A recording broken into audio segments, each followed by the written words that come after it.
The Northman is the latest film directed by Robert Eggers, who also directed The Lighthouse, a film that I greatly adore.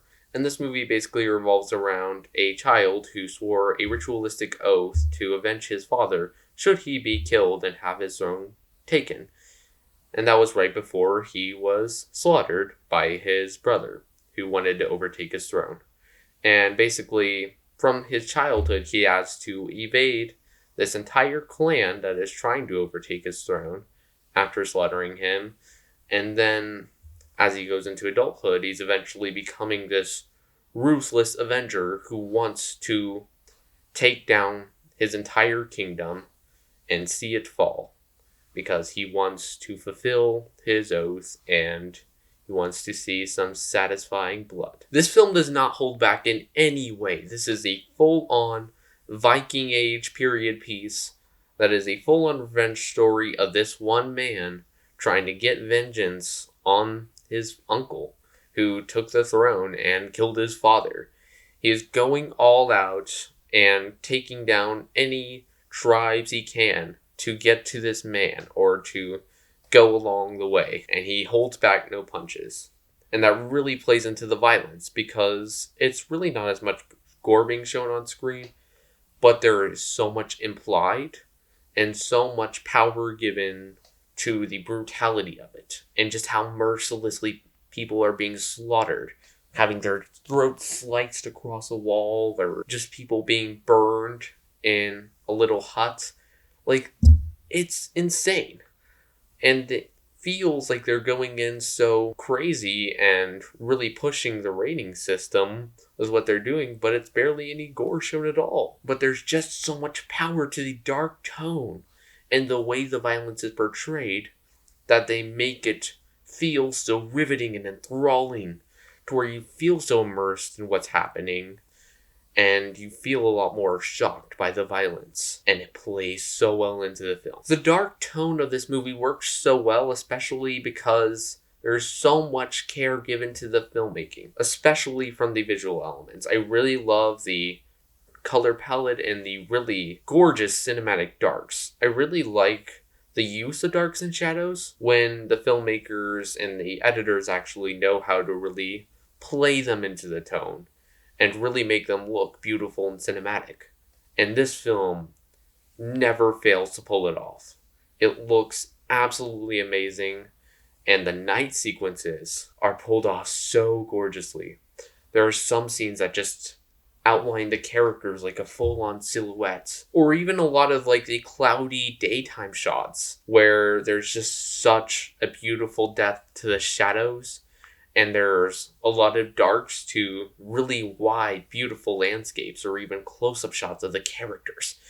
And you just see so much power to the visual elements where you're like, yes, these editors are insane. They are so good, and they know what they're doing.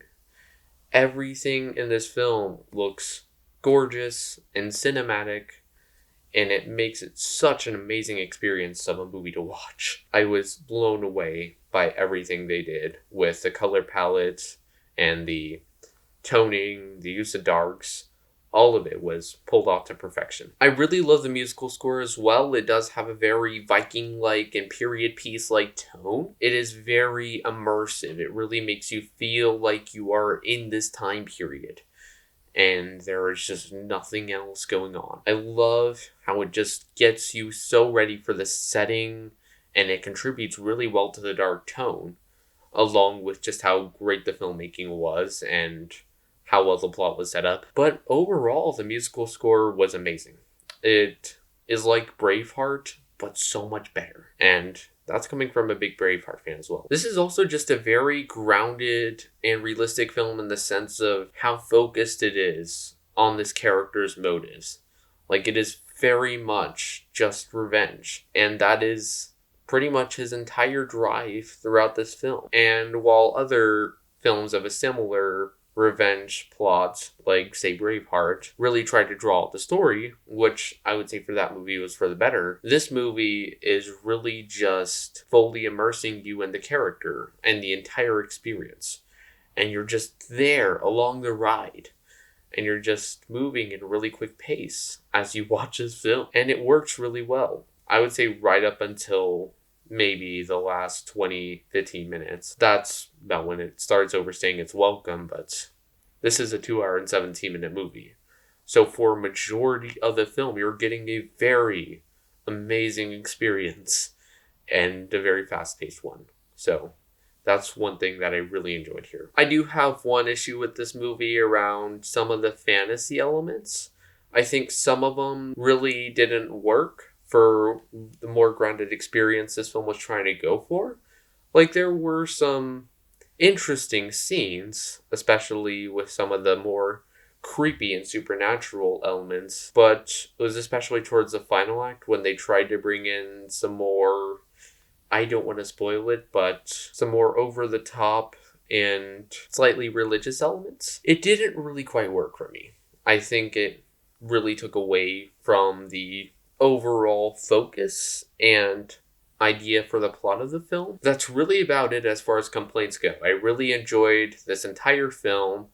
I think the cast was really great, especially Alexander Skarsgård. He was very immersed and gritty with this character, and he always managed to really bring out your empathy towards him and really drive you to want him to get his vengeance and fulfill his moral oath. But I also really enjoyed Anya Taylor-Joy in this film.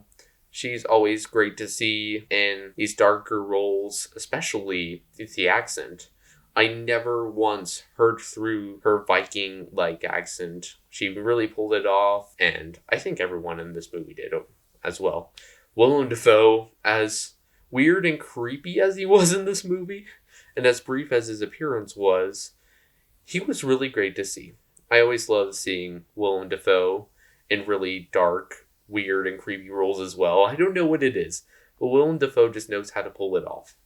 From anything from Green Goblin and Spider-Man to being a old enslaving man who farts to mess with people, like in The Lighthouse.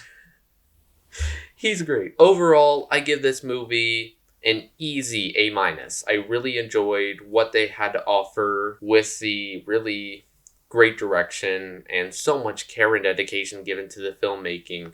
You could see it all play out beautifully. And I think this is 100% worth a watch. I really hope you enjoyed this review, and I'll see you in the next one.